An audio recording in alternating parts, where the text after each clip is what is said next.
Hello friend, स्वागत है आपका अपने चैनल स्टडी ग्रुप में। घटना चक्र पूर्वावलोकन की सीरीज के अंतर्गत आज हम संसदीय समितियों से संबंधित प्रश्न करेंगे। चलिए देखना स्टार्ट करते हैं।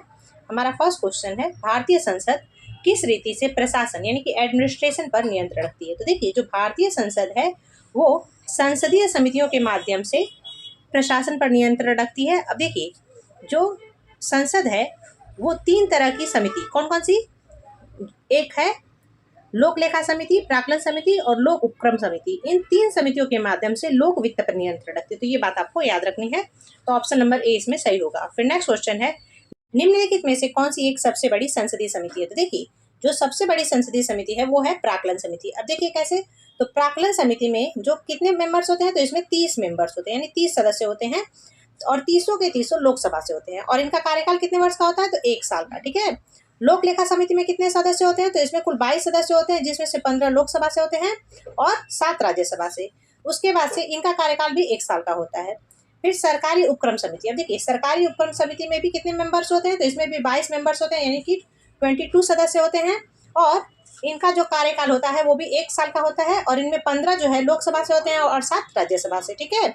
फिर उसके बाद से याचिका समिति। अब देखिए, याचिका समिति जो है इसका कार्यकाल निश्चित नहीं होता, जबकि आपने यहाँ देखा कि लोक लेखा समिति, प्राक्कलन समिति और सरकारी उपक्रम समिति का कार्यकाल कितने साल का है, 1 वर्ष का। ठीक है। लेकिन याचिका समिति का कोई कार्यकाल फिक्स नहीं होता। इसमें कितने सदस्य होते हैं, इसमें 25 सदस्य होते हैं, जिसमें से जो 15 हैं वो लोकसभा से हैं और 10 राज्यसभा से। तो ये बात याद रखनी है। तो इसका सही आंसर क्या था, ऑप्शन नंबर बी। ठीक है। इसमें कुल 30 मेंबर्स होते हैं। फिर नेक्स्ट क्वेश्चन है, भारतीय संसद की सबसे बड़ी समिति कौन सी है। तो हमने कौन सी समिति देखी सबसे बड़ी, प्राक्कलन समिति। ऑप्शन नंबर बी इसके लिए सही है। फिर नेक्स्ट क्वेश्चन है, प्राक्कलन समिति के सदस्यों का कार्यकाल होता है। तो प्राक्कलन समिति के सदस्यों का कार्यकाल 1 वर्ष का होता है। ऑप्शन नंबर बी इसके लिए सही है। निम्नलिखित में से कौन सा सार्वजनिक व्यय पर संसदीय नियंत्रण का अंग नहीं है। तो देखिए, यहाँ पर हमने देखा कि लोक लेखा समिति, प्राक्कलन समिति और सार्वजनिक उपक्रम समिति सार्वजनिक व्यय पर नियंत्रण रख रही थी, है ना। लेकिन भारत का नियंत्रक और महालेखा परीक्षक इस पर नियंत्रण नहीं रखता है। तो ऑप्शन नंबर बी जो है इसके लिए सही होगा। ठीक है। फिर नेक्स्ट क्वेश्चन है, संसद की स्थायी समिति के सदस्यों को लोकसभा और राज्यसभा के किस अनुपात में लिया गया है। तो देखिए, संसद की जितनी भी स्थायी समितियां हैं उनमें से सिर्फ प्राक्कलन समिति को आप छोड़ दोगे तो जो बाकी की समितियां हैं उनमें लोकसभा और राज्यसभा से 2:1 के अनुपात में जो है सदस्य लिए गए हैं, यानी कि क्रमशः 2 और 1 के अनुपात में। तो ऑप्शन नंबर ए इसमें सही होगा। ठीक है।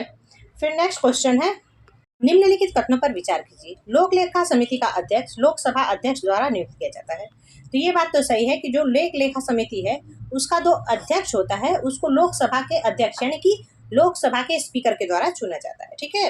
फिर दूसरा है, लोक लेखा समिति में लोकसभा सदस्य, राज्यसभा सदस्य और उद्योग तथा व्यापार के कुछ जाने माने व्यक्ति सम्मिलित होते हैं। तो ये बात गलत है। क्यों? क्योंकि देखिए, जो लोक लेखा समिति है हमने उसमें देखा कि 15 जो मेंबर्स होते हैं, यानी 15 सदस्य लोकसभा से होते हैं और 7 होते हैं राज्यसभा से, और कुल टोटल होते हैं 22। तो इस तरह से इसमें उद्योग और व्यापार के कुछ जाने माने व्यक्ति नहीं होते हैं। तो इस तरह से ये वाला हो गया गलत। तो केवल एक जो है वही सही होगा, यानी option number A is right answer for this question. ठीक है। फिर नेक्स्ट क्वेश्चन है, लोक लेखा समिति के लिए लोकसभा से कितने सदस्य निर्वाचित किए जाते हैं। तो हमने देखा कि लोक लेखा समिति के लिए लोकसभा से 15 सदस्य जो है निर्वाचित किए जाते हैं और राज्यसभा से कितने होते हैं, 7। तो ऑप्शन नंबर सी इसके लिए सही होगा। फिर नेक्स्ट क्वेश्चन है, भारतीय संसद की लोक लेखा समिति समीक्षा करती है। तो देखिए, जो लोक लेखा समिति है वो किसके प्रतिवेदनों की समीक्षा करती है, तो नियंत्रक और महालेखा परीक्षक के प्रतिवेदन की। तो ऑप्शन नंबर ए इसके लिए सही होगा। ठीक है। फिर नेक्स्ट क्वेश्चन है, निम्नलिखित कथनों पर विचार कीजिए। चलिए देखते हैं। लोक लेखा समिति तथा सार्वजनिक उपक्रम समितियों से राज्यसभा के सदस्य भी संबंधित होते हैं। तो ये बात तो सही है कि लोक लेखा समिति और सार्वजनिक उपक्रम समिति में राज्यसभा के सदस्य संबंधित होते हैं। और इसमें राज्यसभा के सदस्य कितने कितने होते हैं, तो लोकसभा में भी 7 होते हैं और सार्वजनिक उपक्रम समिति में भी 7 होते हैं। ठीक है। फिर आगे के देखते हैं, जबकि प्राक्कलन समिति के लिए सदस्य केवल लोकसभा से ही होते हैं। तो ये बात सही है कि प्राक्कलन समिति में केवल जो सदस्य होते हैं वो लोकसभा से होते हैं और कितने होते हैं, 30 मेंबर्स। ठीक है। तो ये तो सही हो गया। फिर आगे के कथन देखते हैं, संसदीय कार्य मंत्रालय कुल मिलाकर संसदीय कार्यों की मंत्रिमंडल समिति के निर्देशन में कार्य करती है। तो ये बात भी सही है। ठीक है। और विभिन्न मंत्रालयों में भारत सरकार द्वारा गठित समितियों, परिषदों, मंडलों और आयोगों के सदस्यों का संसदीय कार्य मंत्री नामित करता है। तो ये बात भी सही है। तो इस तरह से कौन सा सही है, तो तीनों के तीनों जो है वो सही है, यानी ऑप्शन नंबर डी इसके लिए सही होगा। फिर नेक्स्ट क्वेश्चन है, संसद की लोक लेखा समिति का प्रमुख कार्य है। तो देखिए संसद की लोक लेखा समिति का प्रमुख कार्य क्या है, तो शासन के वित्तीय लेखा यानी कि लोक लेखा और विनिमय तथा कंट्रोलर और ऑडिटर जनरल की रिपोर्ट का परीक्षण करना, यानी नियंत्रक और महालेखा परीक्षक के रिपोर्ट का परीक्षण करना इसका कार्य है। तो ऑप्शन नंबर ए ही इसमें सही होगा। फिर नेक्स्ट क्वेश्चन है, सार्वजनिक लेखा समिति अपनी व्याख्या प्रस्तुत करती है। तो देखिए जो सार्वजनिक लेखा समिति है यानी लोक लेखा समिति है वो अपनी रिपोर्ट किसको प्रस्तुत करती है, तो संसद को, यानी ऑप्शन नंबर ए इसमें सही होगा। फिर नेक्स्ट क्वेश्चन है, लोक लेखा समिति अपनी रिपोर्ट प्रस्तुत करती है। तो देखिए लोक लेखा समिति अपनी रिपोर्ट किसको प्रस्तुत करती है, तो लोकसभा के स्पीकर को, यानी कि संसद में लोकसभा के स्पीकर को, यानी कि लोकसभा के अध्यक्ष को जो है लोक लेखा समिति अपनी रिपोर्ट प्रस्तुत करती है। तो ऑप्शन नंबर बी इसमें सही होगा। फिर नेक्स्ट क्वेश्चन है, लोक लेखा समिति की रिपोर्ट प्रस्तुत की जाती है। तो देखिए अब लोक लेखा समिति की रिपोर्ट किसके समक्ष प्रस्तुत की जाती है, तो लोकसभा में, है ना, यानी ऑप्शन नंबर ए इसके लिए सही होगा। ठीक है। फिर नेक्स्ट क्वेश्चन है, लोक लेखा समिति में निम्नलिखित सदस्य होते हैं। तो देखिए लोक लेखा समिति में कुल टोटल कितने मेंबर्स होते हैं, तो 22 होते हैं। 15 जो है वो लोकसभा से होते हैं और 7 जो है वो राज्यसभा से होते हैं। तो ऑप्शन नंबर बी इसके लिए सही होगा। फिर नेक्स्ट क्वेश्चन है, निम्नलिखित कथनों पर विचार कीजिए। चलिए देखते हैं, लोक लेखा की संसदीय समिति। अब देखिए लोकसभा के अधिकतम 25 सदस्यों से गठित होती है। तो ऐसा है क्या कि लोक लेखा समिति जो है 25 सदस्यों से गठित होती है लोकसभा के, नहीं, लोकसभा के कितने मेंबर्स होते हैं, तो इसमें होते हैं 15। कितने होते हैं, 15 सदस्य। तो ये हो गया गलत। ठीक है। सरकार के विनियोग तथा वित्त लेखों की जांच करती है। तो ये बात सही है कि लोक लेखा समिति क्या करती है, सरकार के विनिमय और वित्त लेखों की जांच करती है। ठीक है। भारत के नियंत्रक और महालेखा परीक्षक की रिपोर्ट की जांच करती है। तो ये 2 और 3 इसके लिए सही होगा। तो ऑप्शन नंबर बी जो है इसके लिए सही आंसर होगा। ठीक है। फिर नेक्स्ट क्वेश्चन है, भारतीय संसद की लोक लेखा समिति के अध्यक्ष कौन मनोनीत करता है। तो देखिए अब लोक लेखा समिति के अध्यक्ष को कौन चुनता है, तो वो चुनते हैं लोकसभा का अध्यक्ष यानी कि लोकसभा के स्पीकर। तो ऑप्शन नंबर ए इसके लिए सही होगा।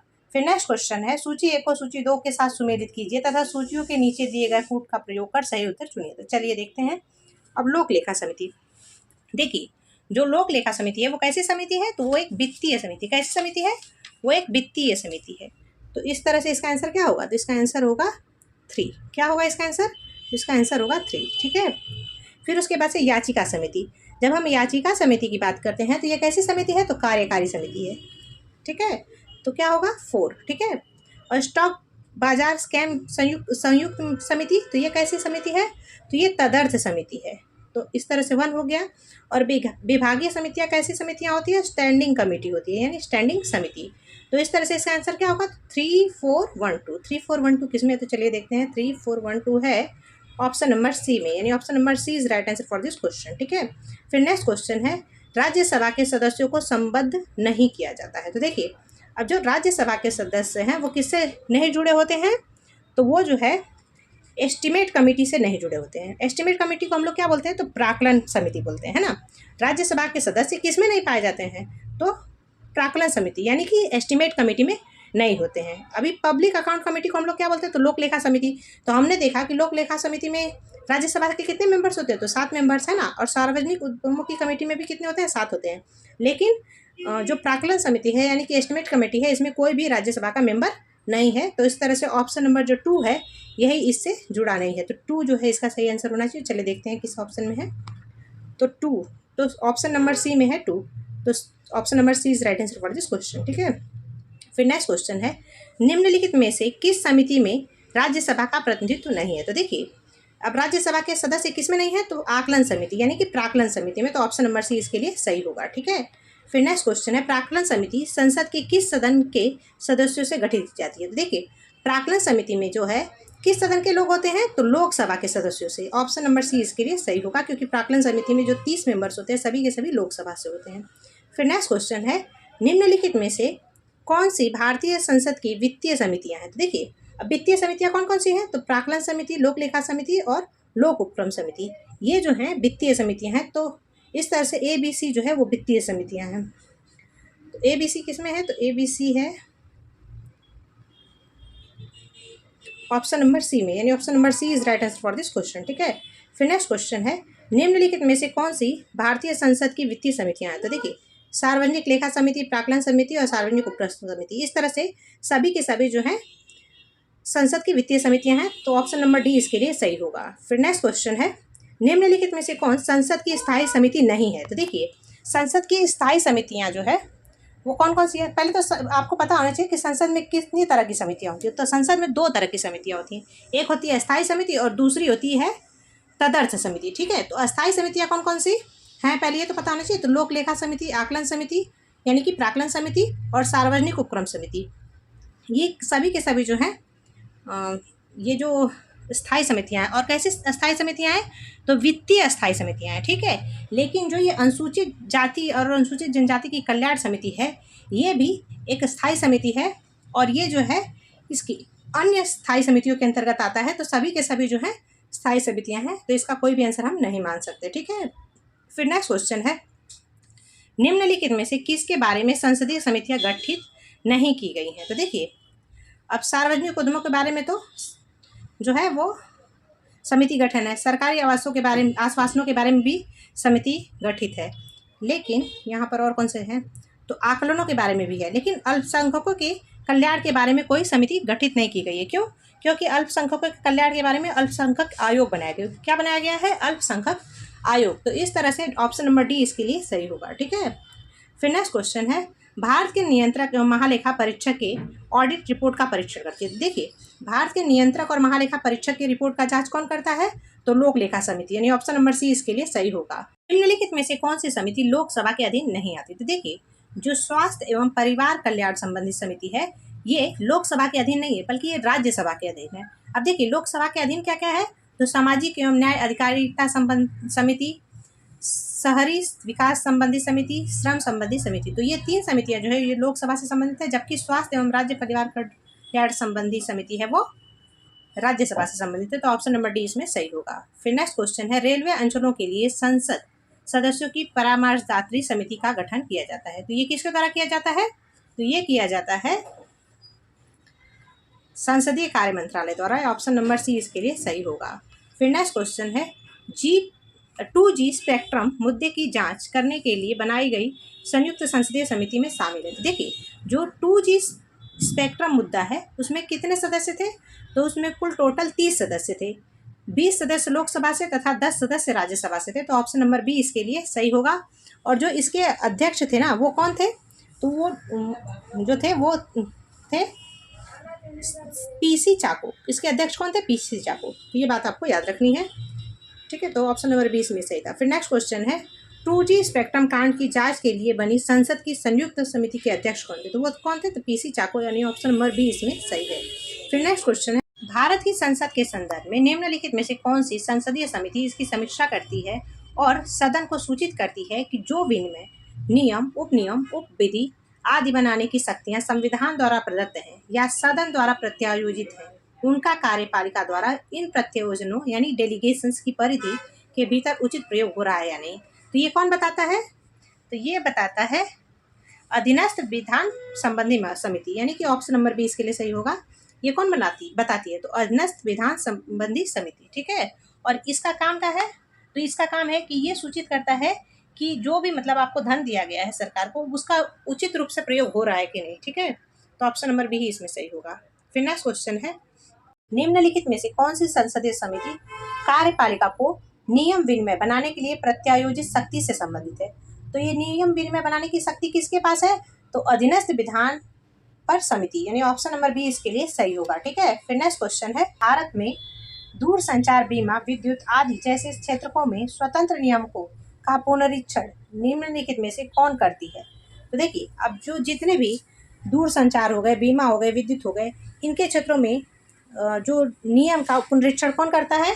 तो वो करते हैं संसद द्वारा गठित तदर्थ समितियां और संसदीय विभाग संबंधी स्थायी समितियां। यानी कि देखिए, जो संसद की तदर्थ समितियां होते हैं वो, और संसदीय विभागीय समितियां, यानी कि 1 और 2 इसमें सही होगा। चलिए देखते हैं 1 और 2 किस में है। तो ऑप्शन नंबर ए में, यानी option number A is right answer for this question. ठीक है, फिर नेक्स्ट क्वेश्चन है, ये टॉपिक यहीं पे खत्म होता है। Thanks for watching, keep study, bye bye.